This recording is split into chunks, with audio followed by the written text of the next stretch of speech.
Today we're working on chords, and we're going to take this and we're going to turn it into this.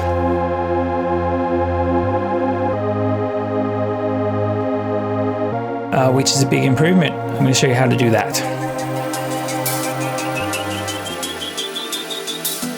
All right, gang, today we're talking about chords, and we're going to do a few things with our chords. We're going to make them way more interesting, and we're going to do that with this exact chord. This chord is an F minor, and it sounds absolutely boring. Ready?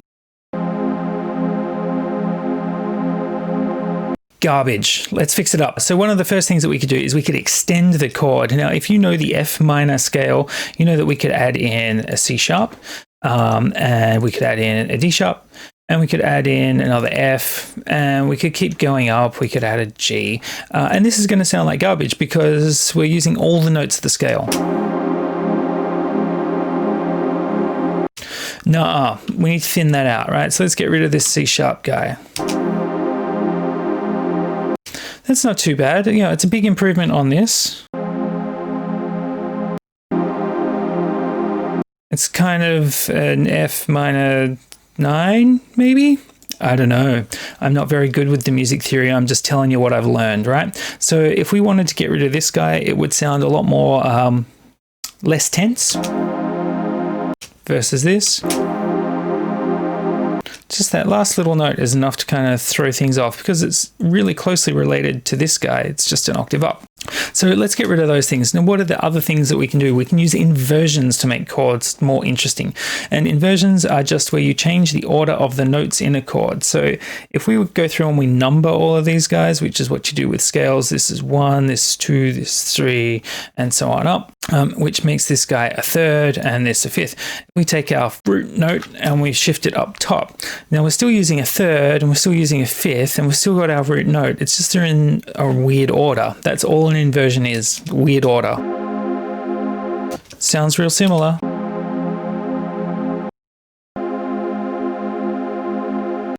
Just a little different. Now you can take that idea further. You can invert more. And, you know, you wind up with slightly different textures, but essentially the same character.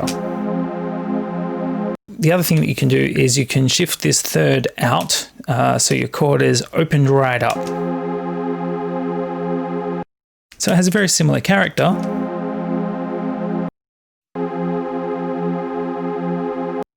But it's the same exact chord, and that's kind of another inversion, I guess. But I always think of it as opening up a chord. And of course, the last thing that we can do is most times that you are using a chord, you are also going to have a bass voice. Now, it might be a voice on a synth that is the same as your current main chord patch, or it might be a different synth entirely. But usually there's a bass voice, and the way that we hear things, our brains smush some things together and separate some things out. For me, I find chords get lumped together, and I find that the bass voice gets brought out as its own thing. So these guys to me sound all like one entity, and then this guy sounds like he's floating underneath. And if we have a listen to that, you might think that that's all we can do there, but actually we could play different notes from our chord underneath our main chord, and that is then interpreted.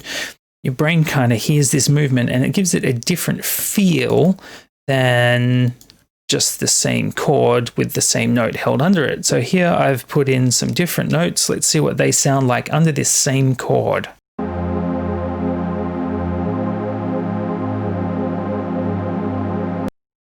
You can hear already that sounds like it's leading somewhere because the note underneath everything is shifting. I'm just going to keep drawing in some stuff. All right, so this is now 4 bars of the exact same chord, just with the bass underneath it shifting, and it's going to have a slightly different character imparted to the chord all the way through the 4 bars.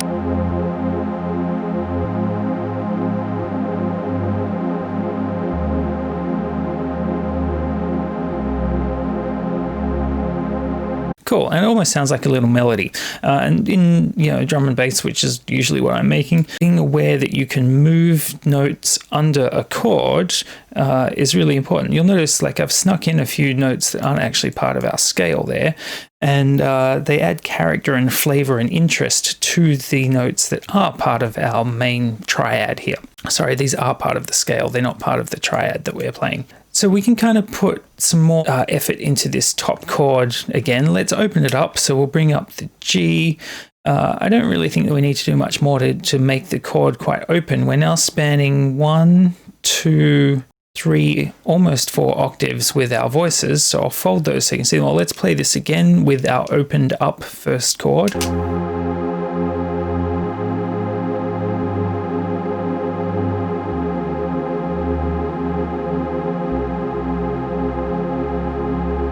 To me, that sounds way more interesting than what we started with, which was just this.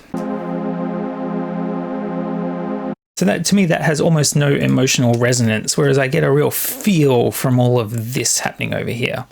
Now, we can use those same techniques of either extending the chord, creating inversions, and opening it up using a bass note to reinforce it, and then this other technique of smoothing changes, which I'll cover in a second, to make any kind of progression sound a little more interesting. Here's a really boring progression where I'm just playing triads, stepping up through the scale.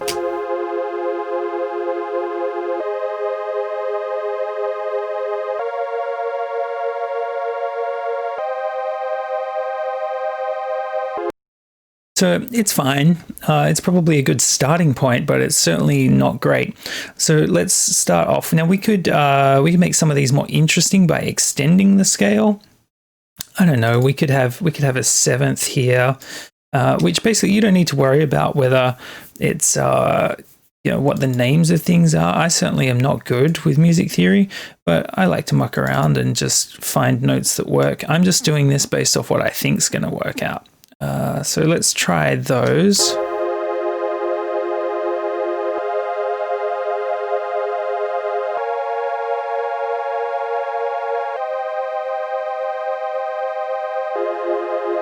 I think that sounds fine. I don't like this guy. I want this chord to sound reasonably pure.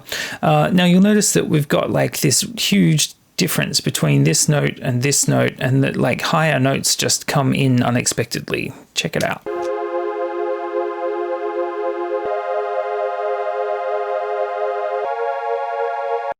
So we probably want to smooth that out a bit. We can smooth that out, and this is what I call smoothing, by inverting this chord so that there's less of a jump between octaves from this C being the highest to this F being the highest. So we kind of smoothed out this transition into this chord.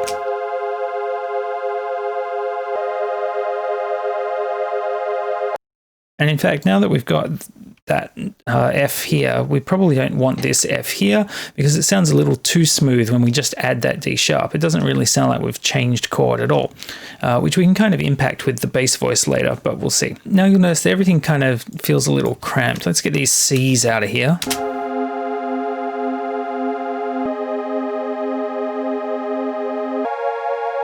So we can bring this C down here so that there's a bit of an upward motion, maybe that D down here.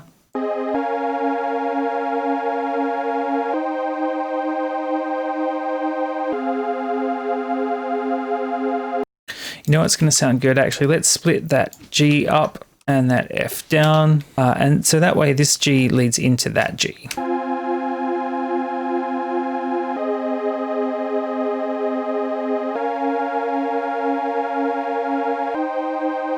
But it does feel like this D is hanging out by itself. Let's give it a C to meet it somewhere in the middle.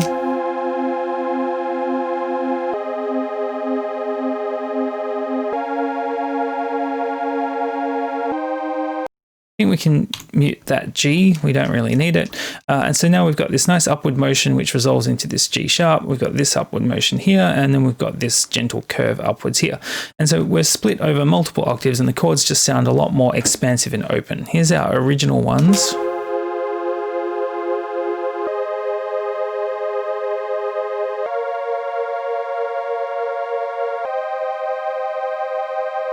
Which is super boring, and here's our opened up chords.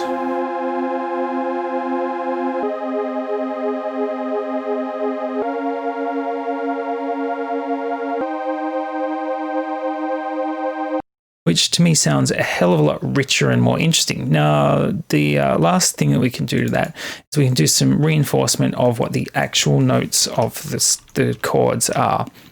So maybe we'll bring these down even an octave lower. So we started off with an F chord, we're moving to a G sharp, we then go to an A sharp, then we go to a C.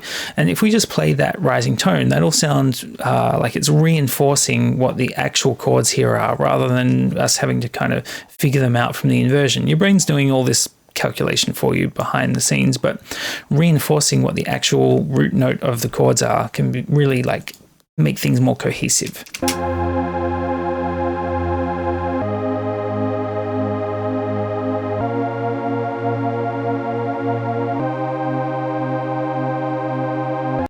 So we've kept the same notes as our original chord progression, but we've just opened things up. So our chord notes are all split out and opened up around the frequency ranges, and our bass notes are just reinforcing our original progression. So we could add some more notes which kind of like lead into the next one. So for example, we could go from this F to this G and just hold it a little bit into this G sharp. Now there's no in scale tone which moves us from this A sharp, but the D sharp's going to sound real nice here. And which is still part of our original chord here, maybe down instead of up. And there's also no step between the A sharp into that C. So maybe we'll use the C sharp, although I'm not set on that. And then in this case, it'll be really interesting to use the G, because the G is going to resolve back into the G sharp of the chord and the F of the bass. So let's see what that sounds like.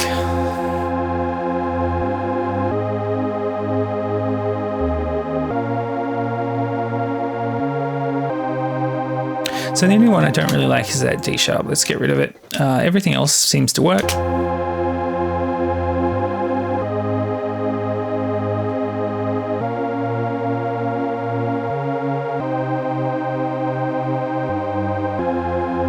Hey, that was me talking about chords. So the 5 things I wanted to cover were extending the chord, inversions, opening them up, using a bass note to reinforce the chord, and then smoothing out the changes in your chords between progressions. I hope you enjoyed it, and I'll catch you in the next video.